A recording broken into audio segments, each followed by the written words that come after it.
টেপে বাজে ডাকবে, কোনো না কোনো বাহানাতে ডাকবে, ডেকে এবারে গাল টেপে বাজেভাবে টাচ করবে, পেটে টাচ করবে, বলবে ছাতিতে, মানে বাজে বাজে ভাবে টাচ করে। ছোট ছোট মেয়েদেরকেও ছাড়ছে না, মানে ছোট বোন 5-6 যারা বোন আছে বা বড় দিদিরা আছে তাদেরকেও ছাড়ছে না, বাজে বাজে ভাবে টাচ করছে, বাজে বাজে কথা বলছে। আরে তুই ফাঁকে দেখা করবি, আমার সাথে না, তোর সাথে খুব দরকারি ইম্পর্টেন্ট পড়ার বিষয়ে কথা আছে, ফাঁকে দেখা করবি, কেউ যদি থাকে যদি চলে যা, তখন বলবে এখন আসিস না, চলে যা, পরে আসবি, তোর সাথে দরকারি কথা আছে পড়ার বিষয়, এরকমই বলে। আসলে কিছুই থাকে না, পড়ার কোনো কথাই থাকে না, বাজেভাবে টাচ করে। এটা কতদিন ধরে চলছে? কয়েক বছর ধরে চলছে, এটা অনেক চলছে।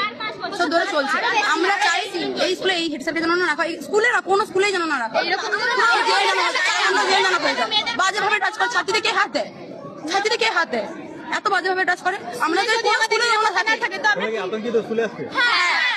আমরা তো তাহলে কোথাও সেফ না, আমরা আসি এখানে শিক্ষার জন্য, শিক্ষা অর্জন করার জন্য আসি, নিজের পায়ে দাঁড়ানোর জন্য পড়াশোনা করি। এটাও কি আমাদের সেফ আছে? আমাদের মেয়েদের কি কোথাও সেফ আছে? কোথাও নেই, রাস্তাঘাটে পথে ঘাটে কোথাও নেই, স্কুলেও পর্যন্ত নেই।